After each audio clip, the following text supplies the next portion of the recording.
നമസ്കാരം. Raf talk ക്രിക്കറ്റിലേക്ക് അവർക്കും സ്വാഗതം. IPLൻ്റെ ആദ്യ റൗണ്ട് മത്സരങ്ങൾ കഴിഞ്ഞല്ലോ.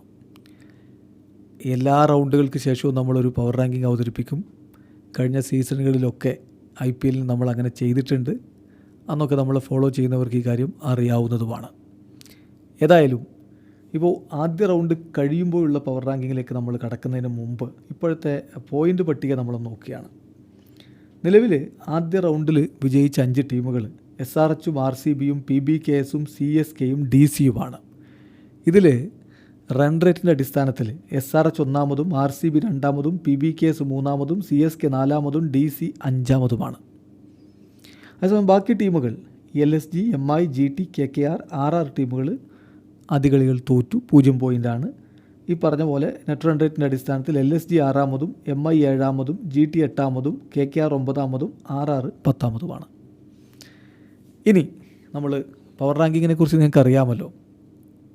അത് ഒരു കളി വിജയിച്ചു എന്നുള്ളത് കൊണ്ട് മാത്രം ആ ടീം ഒന്നാം സ്ഥാനത്ത് എത്തില്ല. അങ്ങനെ ഇടുകയാണെങ്കിൽ അത് പോയിൻ്റ് പട്ടിക തന്നെയാകും. അങ്ങനെയല്ല, കിരീട സാധ്യതയൊക്കെ നോക്കി നമ്മുടെ ഒരു അനാലിസിസിൽ അങ്ങ് അവതരിപ്പിക്കുന്നതാണ്. നിങ്ങൾക്ക് വ്യത്യസ്തമായ അഭിപ്രായങ്ങൾ ഉണ്ടാവും, അത് കമൻറ്റ് ബോക്സിൽ രേഖപ്പെടുത്തുക. ഫാനിസം ഉള്ളവർക്ക് എങ്ങനെയാണെങ്കിലും അവരുടെ ടീം ഒന്നാമതൊക്കെ വരണം, അല്ലെങ്കിൽ വലിയ പ്രശ്നമാണ്. എല്ലാ പ്രാവശ്യത്തെ പവർ റാങ്കിങ് അവതരിപ്പിക്കുമ്പോഴും കുറേ ആളുകൾ അത്തരത്തിൽ പ്രതികരണമൊക്കെ ആയിട്ട് വരും. ഈവൻ തെറിവിളികളുമായിട്ട് വരാറുള്ളവരും ഉണ്ട്. അതൊക്കെ ആ സെൻസിലേ നമ്മൾ കാണുന്നുള്ളൂ. ഏതായാലും നമ്മൾ ഏറ്റവും പുതിയ പവർ റാങ്കിങ്ങിൽ 10-ാം സ്ഥാനത്ത്, കിരീട സാധ്യത ഇപ്പോൾ കുറഞ്ഞ ടീമാണ് 10-മത് ഉണ്ടാവുക. അതാണ് നമ്മൾ 10-ാം സ്ഥാനത്ത് അവതരിപ്പിക്കുന്നത് LSG. നമ്മുടെ കഴിഞ്ഞ പവർ റാങ്കിങ്ങിൽ, അതായത് മത്സരം ആരംഭിക്കുന്നതിന് മുമ്പുള്ള പവർ റാങ്കിങ്ങിലും LSG 10-ാം സ്ഥാനത്തായിരുന്നു. ഒരുപക്ഷെ അന്ന് നമ്മൾ പറഞ്ഞതിനേക്കാൾ കൂടുതൽ പരിതാപകരമാണോ അവരുടെ സ്ഥിതിവിശേഷം എന്നിപ്പോൾ ഒരു സംശയമുണ്ട്. അതേ കളിയിൽ അവർ DCയോട് 1 വിക്കറ്റിനെ തോറ്റുള്ളൂ എന്ന് പറയുമ്പോൾ പോലും അവരുടെ ബൗളിങ്ങിൻ്റെ കാര്യത്തിൽ വലിയ സംശയങ്ങൾ നിലനിൽക്കുന്നുണ്ട്. അശുതോഷിൻ്റെ ആ ഒരു കിടിലൻ പ്രകടനമാണ് DCയെ വിജയത്തിലേക്ക് കൊണ്ടുപോയത് എന്ന കാര്യം നമ്മൾ മറക്കുന്നില്ല. അതുപോലെ തന്നെ വിപ്രാജ് നിഗമിൻ്റെ ആഞ്ഞടിക്കലും, ഇതൊക്കെ നമ്മളൊരു ഭാഗത്ത് പറയുമ്പോഴും അവരുടെ പേസ് ബൗളേഴ്സിന് പരിക്കേറ്റ് പുറത്തായത് വലിയ തിരിച്ചടി തന്നെയാണ്. ഷാർദുൽ താക്കൂറിനെ ഇപ്പം റീപ്ലേസ്മെൻ്റ് ആയിട്ട് കൊണ്ടുവന്നിട്ടുണ്ട്. എന്നാൽ പോലും അദ്ദേഹത്തിന് കഴിഞ്ഞ കളിയിൽ 2 ഓവറേ കൊടുത്തുള്ളൂ. അതിൻ്റെ കാരണം ഇപ്പോൾ അമ്പാട്ടി റായിഡു ഒക്കെ നിരീക്ഷിച്ച് പറയുന്നത് ആ പിച്ചിൽ സ്പിന്നേഴ്സിനെ കൂടുതൽ ഉപയോഗപ്പെടുത്താൻ പറ്റുമെന്ന് പന്ത് വിചാരിച്ചിരുന്നിരിക്കണം. ധോണിയൊക്കെ ആ രൂപത്തിലാണ് ചെയ്യുക, അതായിരിക്കും ചെയ്തിട്ടുണ്ടാവുക. പക്ഷേ പന്തിൻ്റെ തെറ്റായ തീരുമാനമല്ലാതെ ബൗളേഴ്സ് കൃത്യമായിട്ട് റിയാക്ട് ചെയ്തില്ല എന്നുള്ളിടത്താണ് പ്രശ്നം വന്നത് എന്നൊക്കെയാണ് റായിഡു ഒക്കെ പറയുന്നത്. അതെന്താ ആവട്ടെ, ബൗളിങ്ങിൽ പ്രശ്നങ്ങളുണ്ട് എന്നുള്ളത് വളരെ വ്യക്തമാണ്. ഡെത്ത് ഓവറുകളിൽ അവർക്ക് പണി കിട്ടാനുള്ള സാധ്യത ഈ പേസ് ബൗളേഴ്സിൻ്റെ പരിക്ക് മൂലം അവർക്കുണ്ടായിട്ടുണ്ട്. എന്നിനി അവരൊക്കെ തിരികെ വരും എന്നുള്ളത് കണ്ടറിയണം. അപ്പോൾ അതുവരെ അവർക്ക് വലിയ രൂപത്തിൽ മുന്നേറ്റം ഉണ്ടാക്കാൻ കഴിഞ്ഞേക്കില്ല എന്നുള്ളത് കൂടി പരിഗണിച്ചാണ് നമ്മളവരെ 10-ാം സ്ഥാനത്ത് തന്നെ നിർത്തുന്നത്. ഇനി വരുന്ന മത്സരങ്ങളിലെ പ്രകടനമനുസരിച്ച് നമുക്ക് നോക്കാം. 9-ാം സ്ഥാനത്ത് രാജസ്ഥാൻ റോയൽസ് ആയിരുന്നു നമ്മുടെ കഴിഞ്ഞ പവർ റാങ്കിങ്ങിലെങ്കിൽ ഈ പവർ റാങ്കിങ്ങിലും മാറ്റമൊന്നുമില്ല. രാജസ്ഥാൻ റോയൽസ് തന്നെയാണ് 9-ാം സ്ഥാനത്ത്. കഴിഞ്ഞ കളി തീർച്ചയായിട്ടും SRHനോടായിരുന്നു എന്നുള്ളത് മറക്കുന്നില്ല. അത് ഒരു വെടിക്കെട്ട് മത്സരമായിരുന്നല്ലോ. 286 റൺസ്, IPL ചരിത്രത്തിലെ ഏറ്റവും ഉയർന്ന 2ാമത്തെ സ്കോറാണ് SRH അടിച്ചെടുത്തത്. മറുപടി ബാറ്റിങ്ങിൽ സഞ്ജു സാംസണിൻ്റെയും ധ്രുവ് ജുറലിൻ്റെയും ഒക്കെ മികവിൽ 242 റൺസ് അടിച്ചിട്ടുണ്ട് രാജസ്ഥാൻ റോയൽസ് എന്നത് നമ്മൾ കാണാതെ പോകുന്നുമില്ല. പക്ഷേ തീർച്ചയായിട്ടും രാജസ്ഥാൻ്റെ ബൗളിങ്ങിൻ്റെ കാര്യത്തിൽ നമുക്ക് സംശയങ്ങളുണ്ട്.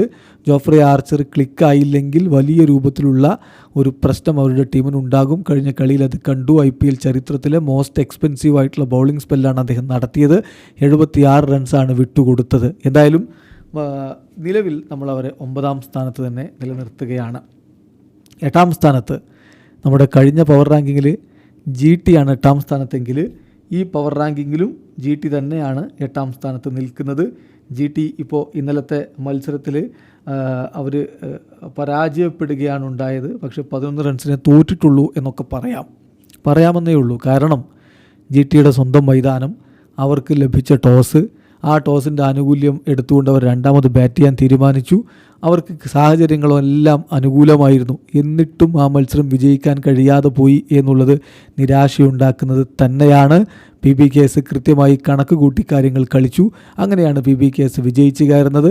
അപ്പോൾ ഇത്തരം ഘട്ടങ്ങളിൽ അവരുടെ ബാറ്റിങ്ങിൽ പ്രധാനപ്പെട്ട ഒരു ക്ലിക്കായി എന്നുള്ളൊരാശ്വാസം GTക്കുണ്ട്. അതിനപ്പുറത്തേക്ക് സംശയങ്ങൾ ബൗളിങ്ങിലും മറ്റുമൊക്കെ ബാക്കി നിൽക്കുകയുമാണ്. ഏതായാലും GT ഈ പവർ റാങ്കിങ്ങിൽ 8ാം സ്ഥാനത്ത് തന്നെ നിൽക്കുന്നു. കഴിഞ്ഞ പവർ റാങ്കിങ്ങിൽ 7ാമതുള്ളത് CSK ആയിരുന്നു. ഈ പവർ റാങ്കിങ്ങിലും 7ാം സ്ഥാനത്താണ് CSK. ശരിയാണ്, കുറേ ആളുകൾക്ക് ഇതിലൊക്കെ എതിർപ്പുണ്ടാവും എന്ന് നമുക്കറിയാം. പോയിൻ്റ് പട്ടിക 4ാമത് നിൽക്കുന്ന CSK നിൻ്റെ പവർ റാങ്കിങ്ങിൽ 7ാമതോ എന്നൊക്കെ ചോദിക്കാൻ ആളുകളുണ്ടാവും. കഴിഞ്ഞ പവർ റാങ്കിങ്ങിൽ എന്തുകൊണ്ട് CSK 7ാമത് നമ്മൾ വിശദീകരിച്ചിട്ടുണ്ട്. അത് ഇനി കൂടുതൽ വിശദീകരിക്കുന്നില്ല. മുംബൈ ഇന്ത്യൻസിനെതിരെ അവർ വിജയിച്ച് കയറിയിട്ടുണ്ട്. അവസാന ഓവറിലാണ് വിജയിച്ച് കയറിയത്. അതിൽ ശ്രദ്ധിക്കേണ്ട ഒരു കാര്യം, രജിൻ രവീന്ദ്രയുടെ ഇന്നിങ്സും രുദ്രാജ് ഗെയ്ക്വാദിൻ്റെ ഇന്നിങ്സുമാണ് അവർക്ക് വിജയം അനായാസമാക്കി കൊടുത്തത്. അതേസമയം ബാക്കി ബാറ്റർമാരുടെ കാര്യത്തിൽ ഇപ്പോഴും സംശയമാണ്. രാഹുൽ ത്രിപാഠി, ശിവൻ ദ്യൂബെ, ദീപക് ഹൂഡ, സാം കറൻ എന്നിവരൊക്കെ പരാജയമായിരുന്നു. മധ്യനിര പരീക്ഷിക്കപ്പെടുന്ന ഒരു ഘട്ടത്തിൽ മികവ് അവർക്ക് കാണിക്കാൻ പറ്റിയില്ലെങ്കിൽ പ്രശ്നങ്ങളുണ്ടാവാം. ഒരു ആവറേജ് ടീമാണ് CSK. ഇത് തന്നെ നമ്മൾ വീണ്ടും പറയുന്നു. ഹൂഡയൊക്കെ അദ്ദേഹത്തിൻ്റെ കരിയർ ഇനിയും റിവൈവ് ചെയ്തെടുക്കേണ്ടതുണ്ട്. സാം അദ്ദേഹത്തിൻ്റെ ബാറ്റിങ്ങിലെ മികവ് ഇനി കൂടുതൽ കാണിക്കേണ്ടതുണ്ട്.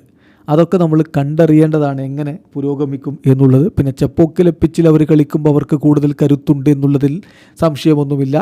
അശ്വിനും രവീന്ദ്ര ജഡേജയും നൂർ അഹമ്മദും ചേരുമ്പോൾ വളരെ കരുത്തുറ്റൊരു സ്പിൻ ട്രയോ അവർക്കുണ്ട്. അത് വെച്ച് ചെപ്പോക്കിൽ അവരാരെയും വീഴ്ത്തും. പക്ഷെ പുറത്തിറങ്ങുമ്പോൾ അതെത്രത്തോളം അവർക്ക് ഗുണകരമാകും എന്നുള്ളതും കണ്ടറിയേണ്ട കാര്യമാണ്. അപ്പോൾ CSK തന്നെ 7ാം സ്ഥാനത്ത് തുടരുമ്പോൾ 6ാം സ്ഥാനത്ത് കഴിഞ്ഞ പവർ റാങ്കിങ്ങിൽ DC ആയിരുന്നു. ഈ തവണയും നമ്മൾ 6ാം സ്ഥാനത്ത് തന്നെയാണ് DCയെ നിലനിർത്തിയിരിക്കുന്നത്. പോയിൻ്റ് പട്ടികയിൽ 5ാമതാണ് DC എന്നുള്ളത് മറക്കുന്നില്ല. DCയെ സംബന്ധിച്ചിടത്തോളം ആ ഒരു ഫിനിഷിങ് അശുതോഷ് നടത്തിയ മാസ്മരിക പ്രകടനം, അതുപോലെ വിപ്രാജ് നിഗമിൻ്റെ പ്രകടനം, ഇത് രണ്ടുമാണ് LSGക്ക് മേൽ അവർക്ക് വിജയം സാധ്യമാക്കി കൊടുത്തത്. അപ്പോൾ അത് നമ്മൾ മറക്കുന്നില്ല. അവരുടെ ഫിനിഷ് ചെയ്യാനുള്ള മികവുള്ള താരങ്ങളുണ്ട്. സ്റ്റെപ്സും അശുതോഷും വിപ്രാജ് നിഗമും ഒക്കെ ചേരുമ്പോൾ മികച്ച ടീമാണ്. ഫിനിഷ് ചെയ്യാൻ ആളുണ്ട്. അതുപോലെ കഴിഞ്ഞ കളിയിൽ മഖാർക്ക് വീഴുന്ന കാഴ്ച, അഭിഷേക് പോറൽ, സമീർ റിസ്വിയൊക്കെ ഇനിയും പ്രൂവ് ചെയ്യണം. കഴിഞ്ഞ IPL വലിയ ഹൈപ്പോട് വന്നിട്ട് ഒന്നും ചെയ്തിട്ടില്ല. അപ്പോൾ ഈ IPL അദ്ദേഹത്തിൽ നിന്ന് ഇനിയും മികച്ച പ്രകടനം വരേണ്ടിയിരിക്കുന്നു. പിന്നെ ഡുപ്ലസി, ജേക്ക് ഫ്രേസർ, മഖാർക്ക് അവരുടെ ഓപ്പണിംഗ് കൂട്ടുകെട്ട് ക്ലിക്കാവേണ്ടതുണ്ട്. അപ്പോൾ അതൊക്കെ ഇനിയും വരുന്ന മത്സരങ്ങളിൽ അവർ മികവിലേക്ക് പോകുമെന്ന് തന്നെ പ്രതീക്ഷിക്കാം. ഏതായാലും കുൽദീപ് യാദവിൻ്റെ ബൗളിംഗ് പ്രകടനം നമ്മൾ എടുത്തു പറയുന്നു. മോശമല്ലാത്ത ഒരു പ്രകടനം തീർച്ചയായിട്ടും മറുഭാഗത്ത് നിന്ന് സ്റ്റാർക്കിൻ്റെ ഭാഗത്തു നിന്ന് വന്നിട്ടുമുണ്ട് എന്നുള്ളതും നമ്മൾ സമ്മതിക്കുന്നു. ഏതായാലും ഇപ്പോൾ നമ്മൾ 6ാം സ്ഥാനത്താണ് DC നിൽക്കുന്നത്. 5ാം സ്ഥാനത്ത് കഴിഞ്ഞ പവർ റാങ്കിങ്ങിൽ 5ാമത് RCB ആണെങ്കിൽ ഈ പവർ റാങ്കിങ്ങിൽ 5ാമത് മുംബൈ ഇന്ത്യൻസാണ്. കഴിഞ്ഞ പവർ റാങ്കിങ്ങിൽ നമ്മൾ മുംബൈ ഇന്ത്യൻസിനെ 2ാമതാണ് കൊടുത്തിരുന്നത്. അതിൽ നമ്മൾ പറഞ്ഞിരുന്നു അത് ബൂംറയെ കൂടി ഉൾപ്പെടുത്തിക്കൊണ്ടുള്ള ഒരു വിശകലനമാണ്. ബൂംറ ഉണ്ടെങ്കിൽ മുംബൈ ഇന്ത്യൻസിൻ്റെ ബൗളിംഗ് വേറെ ലെവലാണ്. ബൂംറ ഇല്ലെങ്കിലോ അവിടെ തീർച്ചയായിട്ടും സംശയങ്ങളുണ്ട്. അത് സമ്മതിച്ചേ പറ്റൂ. അപ്പോൾ ബൂംറ ഇല്ലാത്ത മുംബൈ ഇന്ത്യൻസ് ഒരു പക്ഷേ 2-3 കളികൾ അദ്ദേഹത്തിന് മിസ് ചെയ്യുകയാണെങ്കിൽ അത് വലിയ തിരിച്ചടിയാകും മുംബൈ ഇന്ത്യൻസിന് എന്ന കാര്യത്തിൽ തർക്കമില്ല. CSKയോട് അവർ തോറ്റു. 4 വിക്കറ്റിൻ്റെ തോൽവി. 4 വിക്കറ്റിനല്ലേ തോറ്റത്, അവസാന ഓവറിലല്ലേ തോറ്റതെന്നൊക്കെ പറയാമെങ്കിലും കളി എപ്പോഴേ CSK ഉറപ്പിച്ചിരുന്നു. പിന്നെ വിഘ്നേഷ് പുത്തൂർ വന്ന് 2-3 വിക്കറ്റുകൾ എടുത്തതൊന്ന് ഡിലേ ആക്കിയെന്ന് മാത്രമേ ഉള്ളൂ.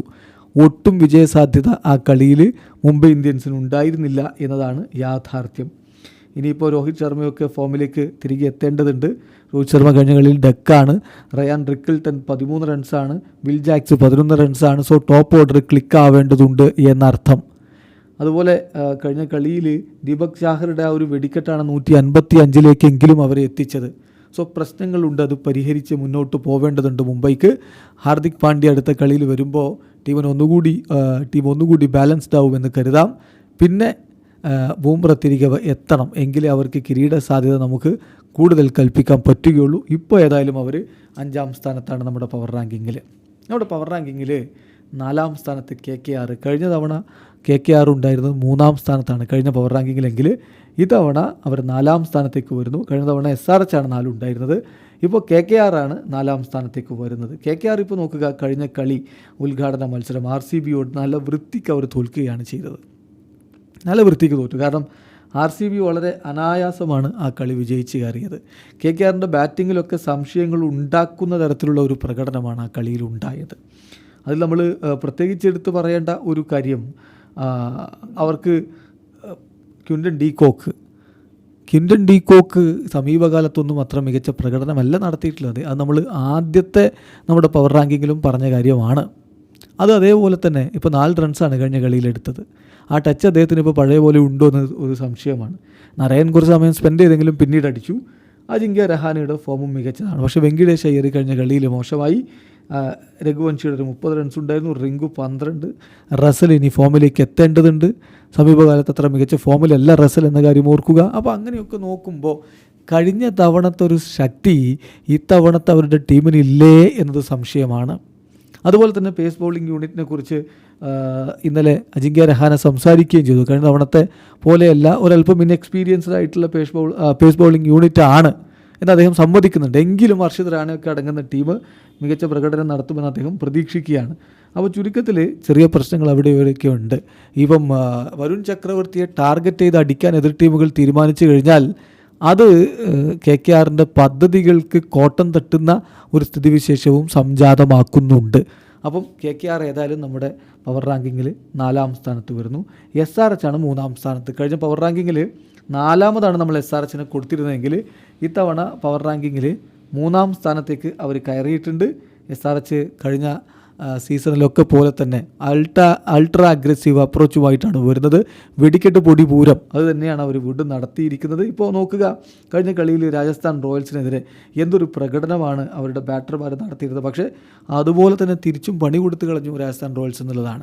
286 റൺസ് എന്ന റെക്കോർഡ് സ്കോറിന് തൊട്ടരികിലേക്ക് അവർ എത്തിയിട്ട് പോലും 44 റൺസിന് അവർക്ക് വിജയിക്കാൻ പറ്റിയുള്ളൂ. പാറ്റ് കമ്മിൻസിന് അടക്കമുള്ളവർക്ക് തിരിച്ചും അടി കിട്ടി എന്നുള്ളത് നമ്മൾ മറക്കാതിരിക്കണം. അപ്പോൾ ബൗളിങ്ങിൽ എവിടേക്കോ പ്രശ്നങ്ങളുണ്ട് എന്ന തോന്നലാണ് ആദ്യ കളി സമ്മാനിക്കുന്നത്. എന്നാലും ആ ബാറ്റിംഗ് അപ്രോച്ച് ഉണ്ടല്ലോ, ട്രാവിസ് ഹെഡും ഇഷാൻ കിഷനും അഭിഷേക് ശർമ്മയും നിതീഷ് കുമാർ റെഡ്ഡിയും ഹെൻറിക് ക്ലാസനും ഒക്കെ ചേർന്നുള്ള ആ ഒരു ബാറ്റിംഗ് അത് ആരെയും ഭയപ്പെടുന്നത് തന്നെയാണ്. അതുകൊണ്ട് തന്നെ കിരീട സാധ്യതയുള്ള ടീമുകളിൽ ഇപ്പോൾ നമ്മൾ 3-ാം സ്ഥാനത്താണ് SRHനെ കാണുന്നത്. 2-ാമതാണ് RCB. ഏറ്റവും പുതിയ പവർ റാങ്കിൽ 2-ാമത് RCB. കഴിഞ്ഞ പവർ റാങ്കിങ്ങിൽ 5-ാം സ്ഥാനത്തായിരുന്നു RCB എങ്കിൽ ആദ്യ കളിയിൽ വളരെ വളരെ ഇമ്പ്രസീവായിട്ടുള്ള ഒരു പ്രകടനമാണ് അവർ പുറത്തെടുത്തിട്ടുള്ളത് എന്ന് തന്നെ പറയണം. KKRനെതിരെ സമ്പൂർണ്ണ ആധിപത്യമാണ് അവർ പുലർത്തിയത്. KKR 174 റൺസാണ് അടിച്ചതെങ്കിൽ കിങ് കോഹ്ലിയും ഫിൽ സാൾട്ടും ചേർന്നുള്ള തകർപ്പൻ ഓപ്പണിംഗ് കൂട്ടുകെട്ടും പിന്നാലെ രജത് പട്ടീദാറിൻ്റെ പൊളിച്ചെടുക്കലും ലിയാം ലിവിങ്സ്റ്റൻ്റെ ഫിനിഷിംഗ് ടച്ചും ഒക്കെ ആയപ്പോൾ എന്ത് തകർപ്പൻ വിജയമാണ് അവർ നേടിയത്. 7 വിക്കറ്റിൻ്റെ വിജയം അവർ നേടിയിട്ടുണ്ടായിരുന്നു. ടീം ഇത്തവണ കുറച്ചുകൂടി മികച്ചതാണ് എന്ന തോന്നൽ എല്ലാവർക്കുമുണ്ട്. സാധ്യതകൾ വർദ്ധിക്കുകയാണ്. ഈ തവണയെങ്കിലും ആ കിരീടം എന്നുള്ള സ്വപ്നം കൂടുതൽ ചിറകുമുളക്കുകയാണ്. അപ്പോൾ നമ്മുടെ പവർ റാങ്കിങ്ങിൽ നിലവിൽ RCB ആണ് 2-ാമത്. 1-ാമത് അത് PBKs തന്നെയാണ്. കഴിഞ്ഞ പവർ റാങ്കിങ്ങിലും 1-ാമത് PBKs. അപ്പോൾ PBKs 11 റൺസിനല്ല ജയിച്ചത്. പിന്നെന്താ, അപ്പോൾ ഇത് പോയിൻ്റ് പട്ടിക എല്ലാം നേരത്തെ പറഞ്ഞിട്ടുണ്ട്. ഇത്തവണത്തെ ഏറ്റവും ശക്തമായ ടീമുകളിലൊന്ന് PBKs ആണ്. അവരുടെ ആ ഒരു ഓൾറൗണ്ടിങ് കപ്പാസിറ്റിയും ഓൾറൗണ്ടേഴ്സിൻ്റെ ഡെപ്തും ഒക്കെ നോക്കിയാൽ ആ കാര്യം വളരെ വളരെ വ്യക്തമായിട്ട് നമുക്ക് മനസ്സിലാക്കാൻ പറ്റും. ഇപ്പോൾ ഇന്നലത്തെ കളി അവർ വിജയിച്ച് കരുത് തന്നെ അവരുടെ ക്യാപ്റ്റൻ്റെ ആ ഒരു കൃത്യമായ കണക്ക് കൂട്ടലിൻ്റെ ഫലമാണ്. കാരണം ടോസ് അവിടെ നഷ്ടപ്പെട്ടാൽ അഹമ്മദാബാദിലെ പിച്ചിൽ ഏതാണ്ട് തോറ്റു എന്നുള്ളതാണ് ഇതുവരെ ഉണ്ടായിരുന്ന ഒരു വസ്തുത. ഏറ്റവും ഒടുവിലായിട്ട് അവിടെ നടന്ന 6 T20 മത്സരങ്ങളിൽ 5ലും 2-ാമത് ബാറ്റ് ചെയ്ത ടീമാണ് വിജയിച്ചത്. അത്തരമൊരു ഘട്ടത്തിലാണ് ടോസ് പോയി അവിടെ PBKs വിജയിച്ച് കയറുന്നത്. സ്കോർ അതൊന്നും മതിയാവില്ല എന്നറിഞ്ഞുകൊണ്ട് സ്വയം മറ്റൊരു തലത്തിലേക്ക് മാറിപ്പോയ നായകൻ ശ്രേയസ് അയ്യർ, തൻ്റെ സെഞ്ചുറി വേണ്ടെന്ന് വെച്ച ശ്രേയസ് അയ്യർ, മികച്ച രൂപത്തിൽ ഫിനിഷ് ചെയ്ത ശശാങ്ക് സിംഗ്, എല്ലാം കൂടി ചേരുമ്പോൾ മികച്ചൊരു ടീം PBKസിനുണ്ട്. മെയ് മറന്ന് അവർക്ക് വേണ്ടി പോരാടാനുള്ള ടീമുണ്ട്. അതുകൊണ്ട് തന്നെ നമ്മുടെ പവർ റാങ്കിൽ 1-ാം സ്ഥാനത്ത് ഇത്തവണ PBKs ആണ് വരുന്നത്. നിങ്ങൾക്കൊരു പക്ഷേ വ്യത്യസ്തമായ അഭിപ്രായങ്ങൾ ഇതിലൊക്കെ ഉണ്ട്. വളരെ പെട്ടെന്ന് നമ്മുടെ പവർ റാങ്കിങ് ഒരിക്കൽ കൂടി അവതരിപ്പിക്കുകയാണ്. 1-ാം സ്ഥാനത്ത് PBKS, 2-ാമത് RCB, 3 SRH, 4 KKR, 5 MI, 6 DC, 7 CSK, 8 GT, 9 RR, 10 LSG. നിങ്ങളുടെ അഭിപ്രായങ്ങൾ നമ്മുടെ കമൻറ്റ് ബോക്സിൽ രേഖപ്പെടുത്തുക. വീഡിയോ അവസാനിക്കുന്നു. ക്രിക്കറ്റ് ലോകത്തെ കൂടുതൽ വിശേഷങ്ങളുമായി റാഫ് ടോക്സ് എത്താം.